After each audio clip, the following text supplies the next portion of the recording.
I've had a lot of people asking me, hey John, when are you gonna get some ribs on the smoker? Well, guess what, folks? Today is Rib Day on Cooking with the Wolfpack.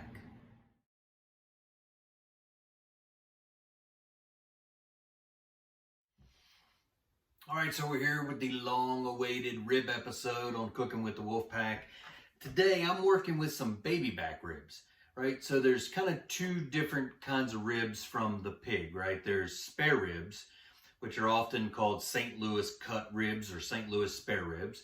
They're a little bit meatier and the bone is straighter.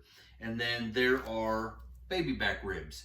It's kind of hard to see, but the bone is, well, I'll tell you what, I'll show you when they're done. It's easier to show. But these bones, these are smaller, not quite as meaty as spare ribs. And the bones are kind of curved like that. So I got baby backs today. They were on sale at my local grocery store, so that's what I got. So you prepare them the same way. You cook them generally the same way. You'll read online something called the 3-2-1 method, right? That means 3 hours on the smoker naked, or not naked, but with dry rub. No, you're not wrapping them, right? Then 2 hours wrapped, and then 1 hour back on to glaze it with your barbecue sauce. You know, our barbecue team finds that to be a little bit long, right? That's probably a great recipe if you want that fall off the bone, slide the bone out to make a nice, little McRib sandwich kind of thing. But we cut that down just a little bit. So instead of 3-2-1, we're going to go about 2.5, 2:45 on the first round. And we're going to gauge that by the color, right? And you'll see that along the way. We want that color to be a nice mahogany color, because once you wrap it, no more color, right? So we're going to go about 2:30, 2:45. Then we're going to go about 1:30, 1:45. We're going to wrap them, keep them on that long, and then we're going to take them out of the wrap, put them back on the smoker, and glaze them for about 30 minutes. So we're not 3-2-1, we're a little bit less than that. But let's start breaking these down. So you got two sides to the ribs, right? This is the top, this is where the meat is, and then you have the bottom. On the bottom, this rag needs a little bit of trimming. They got some kind of funky stuff, going here. I just like to make mine a little bit prettier and trim that off. On the bottom, there's also what's called the silver skin, right? Again, two schools of thought. Some people don't take the silver skin off. We're taking our silver skin off. We're taking it off for two reasons. Number one, it's kind of got a tough bite, right? You don't want that tough bite. You want your ribs to be nice and tender and bite through and juicy and, yeah, a little bit of fall off the bone, right? We're not cooking these for competition. We're cooking them to eat. Competition ribs, you don't want them to fall off the bone. That means they're overdone. You want to bite through, and just a slight tug off the bone. Now, it comes off the bone, but it doesn't fall off the bone where the whole rib comes in your mouth. So we're going to cook these the way we want to eat them here at the house, which is a little bit between competition grade and fall off the bone. So, but you got a silver skin. We want to take that off. So you want to take it off because it's tough to bite through. It's also, it doesn't allow your dry rub to penetrate the bottom of the rib. So we want to make sure we get flavor from both sides of the rib. So the easiest way to take silver skin off is to take either a spoon or a butter knife. Take something really dull, and you're going to run it across, find a bone toward the end, and you're going to run it across the bone, and you're going to kind of lift up on that silver skin. So we can do it on that side, we can do it on this side. I've got a bone here. I'm just going to run my knife underneath it. I'm going to lift it up a little bit, and then here's the trick. Just take a small piece of paper towel. I'm actually going to just rip a piece off of the paper towel. I'm going to grab the silver skin with the paper towel because it's kind of slippery, right? It's slippery, little sucker. And I'm just going to start pulling, right? You can kind of see it coming off there?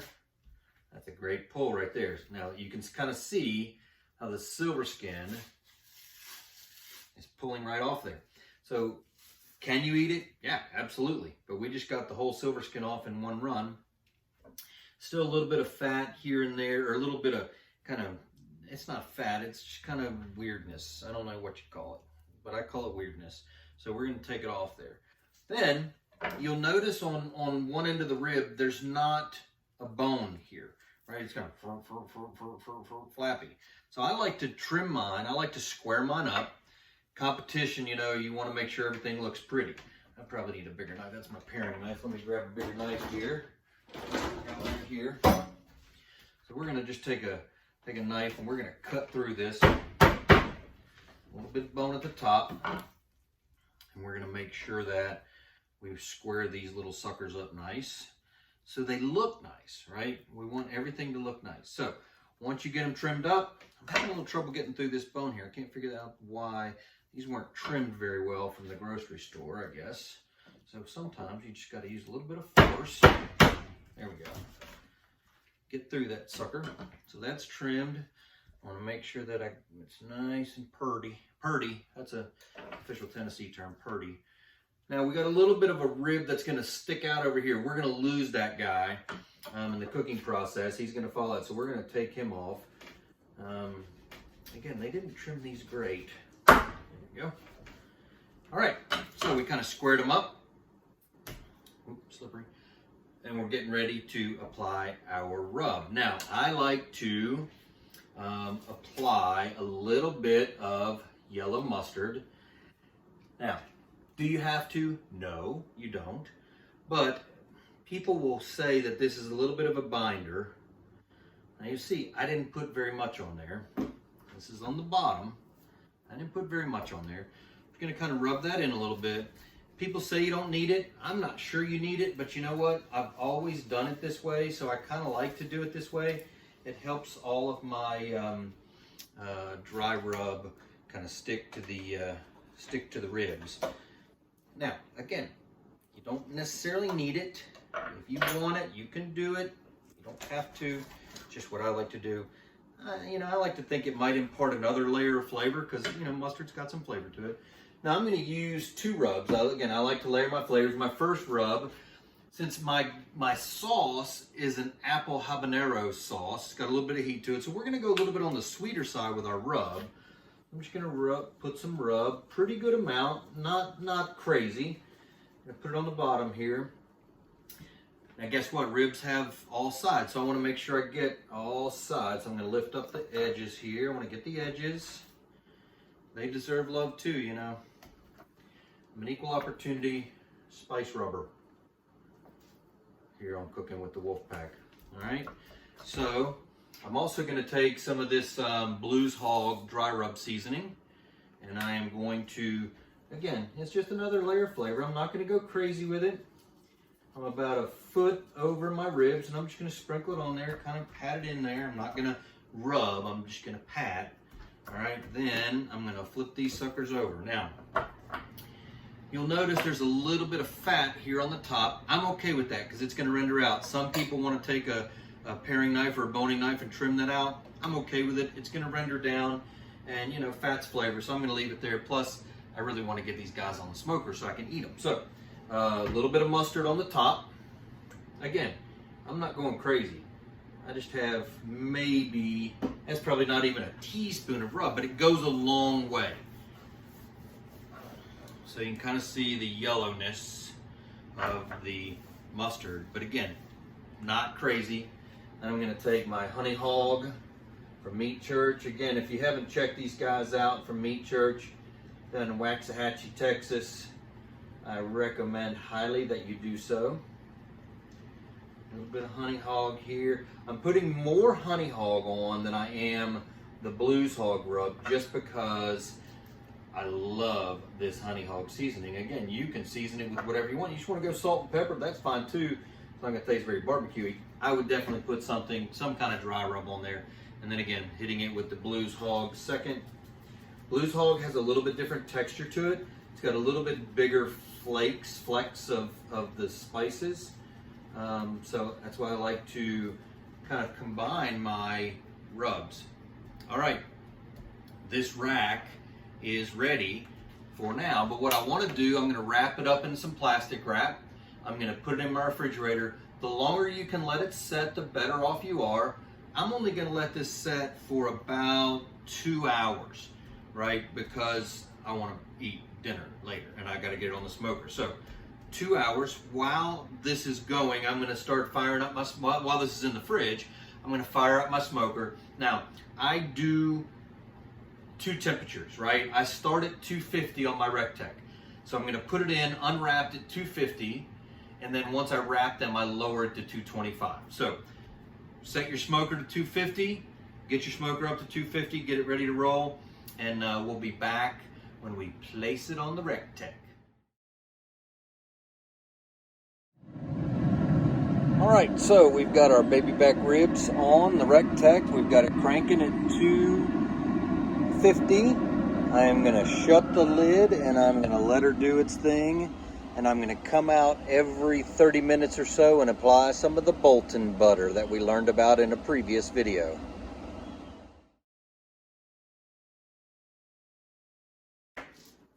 Well, hey everybody, we're back here on Cooking with the Wolfpack. Our ribs are on the smoker. They've been on the smoker about 2 hours and 45 minutes. So now we're gonna prep the foil.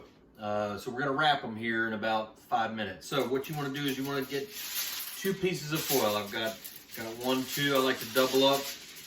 A little extra insulation there for the ribs. You're gonna take your ribs, what you're gonna do is take them and put them top side down.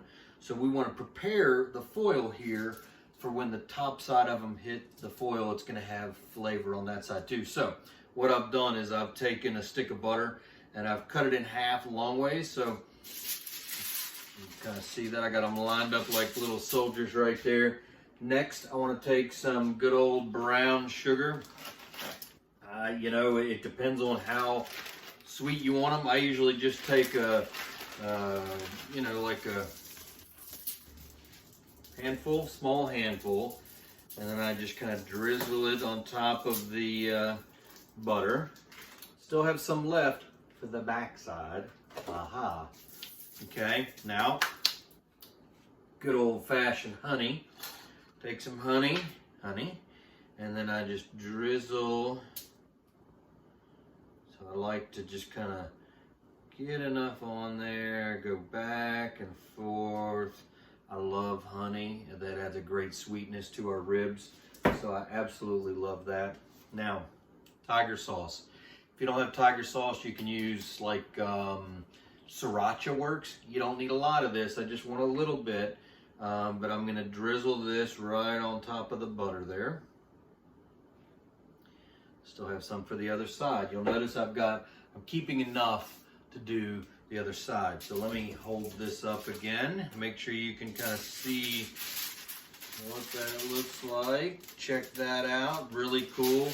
Our ribs then are gonna go right on top of it. I also take a little bit more of my Honey Hog dry rub. Remember, I seasoned the ribs with this, but I wanna just keep making sure that these ribs are the best tasting ribs that you're ever gonna have. So I add a little bit of flavor to it.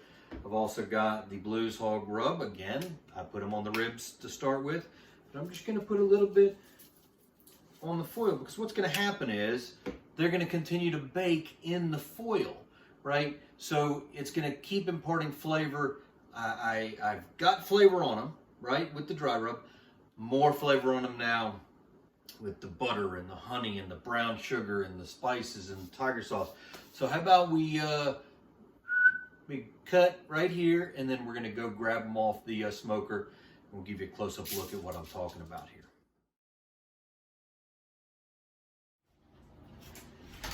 All right, we're coming in hot here. So here's the ribs. They're again, they've been on about under 3 hours, so about 2 hours and 45 minutes. You can see they're nice and juicy, but they're not even close to being done. So what we're gonna do, we're gonna take, this is the top. We're going top side down, right on top of your butter, okay? Now, we're gonna do the same thing to this side of the ribs. So we're gonna take some butter, and we're gonna cut a stick. These are half sticks. We're gonna cut this one into thirds like this. Again, there's no real rhyme, nor reason, nor science that tells me what to do. I just do whatever I feel like doing, right? Because they're my ribs. So I put that on there. A little bit of brown sugar, right? Because when you eat a rib, guess what your tongue tastes first? The bottom. So we want to season both sides with the brown sugar, right?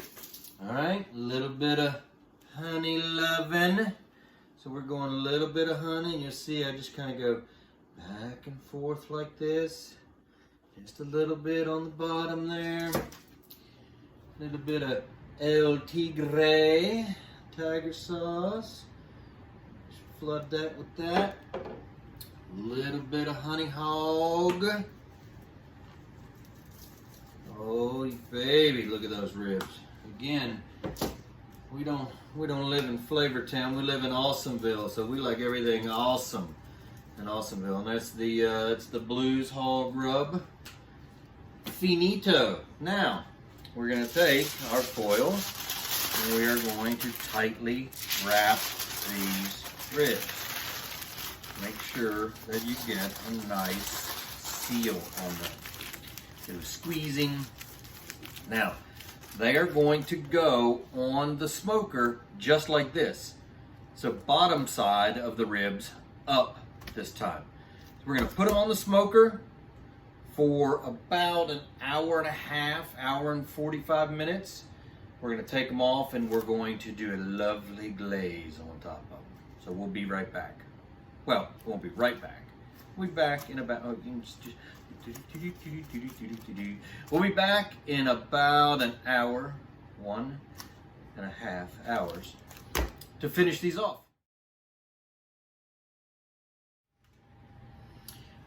All right, so we're back and we've had these guys on the smoker about an hour and 45 minutes wrapped up here.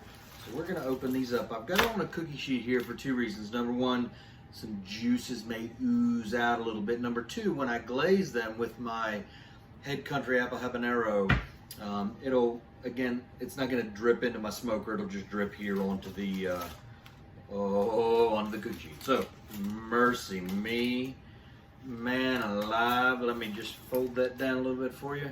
That's the bottom side. So let's do this. Let's take these. Oh, look at those. We're gonna kind of fold that up. I hope you're getting a nice look at those and just saying to yourself, oh my God, I wish I was at John's house ready to eat. So we're gonna hopefully not spill this all over the place and take this over here. Oh, bueno. All right, so my ribs, baby backs, they are feeling really good. They're still, they're close to being done. They're a little bit, they can bend a little bit. They got some nice flex. If you look at, I'm turning them over so you can kind of see, the bones, are kind of sticking out of the ribs there. That means they're cooking really nice there. So I'm gonna turn those over. I don't wanna move them around too much because I don't want them to fall apart. Yeah, I'd rather them fall apart in my mouth. So what we're gonna do now is take this Head Country Apple Habanero barbecue sauce, and we're going to set the glaze, set the sauce. I'm just gonna put it on there like that. This is called setting your sauce. Now this makes a really nice, kind of just a nice glaze on top. So I dumped a little bit on there, and I'm just gonna take my brush here and make sure they get all down the side, so they're dripping down all the side. Remember, there's multiple sides to ribs, so you want to make sure you're getting every corner of it. It doesn't matter how much you put on there. You can put a lot on there if you want, because what's gonna happen is we're gonna put it back on the smoker, and it's gonna form just a nice glaze on the outside of those. Oh God, I wish I could eat them right now, but I got about another 30 minutes. So I'm gonna put them back on the smoker for 30 minutes. Maybe less, maybe 20, because these puppies are just about done. We'll go 30 minutes, but I'm gonna lower my temperature to 225. So 225 for 30 minutes. I may even go out and put another layer of the sauce on there if I just get a wild hair. But you don't have to. Just depends how saucy you want your ribs. All right, baby backs going back on the smoker. We will be back.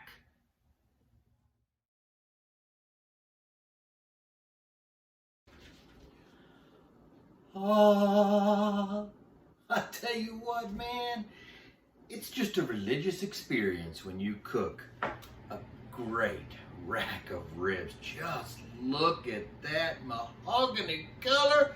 What? All right. Now what I want to do is cut into these suckers and take a bite. Now I want you to look at it real quick like this, because my friend Matt has a trick where you put some barbecue sauce down on the bottom, because I'm going to flip them over right now to cut them, because you want to be able to see both sides of the ribs when you cut it. I don't have that, so the prettiness is going to go away here in a minute. The glaze set really nice. We're just going to gently turn those over. So again, there's the bottom. We're gonna take a couple ribs here. Oh my gosh, why don't you just oh God, I wish y'all were here to try this.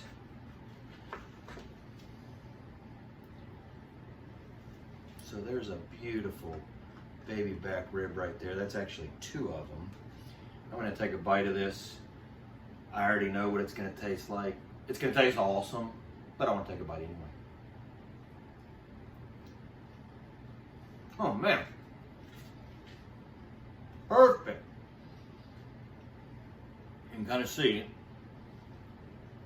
It's not fall off the bone, but it's loose. It's got some tug to it. Beautiful smoke ring. Rectech did its job. I love the combination that I used. I've got a little bit of the apple habanero, a little bit of the sweetness from the brown sugar and the honey, and this honey hog that I use, I love the honey hog. So guys, it's rib season. Of course, when isn't it rib season, right? Because tailgating for football's rib season. Then you're like, oh, let's make a rack of ribs for Christmas, and oh, it's New Year's. Oh, happy Valentine's Day, honey. It's rib season 24/7, 365 with the Wolfpack. These are the easy steps. You kind of break it down 3, 2, 1, 3 hours unwrapped, 2 hours wrapped, 1 hour glazed, except as you heard, I kind of minimized those numbers. You don't need it, it's too long, right? So maybe 245, 145, and 30. They come out absolutely perfect. I'm going to eat. I got a whole rack of ribs here to eat. See you next time on Cooking with the Wolfpack. Can you see? Yep, there's my little wolf right there. Cooking with the Wolfpack. See you next time.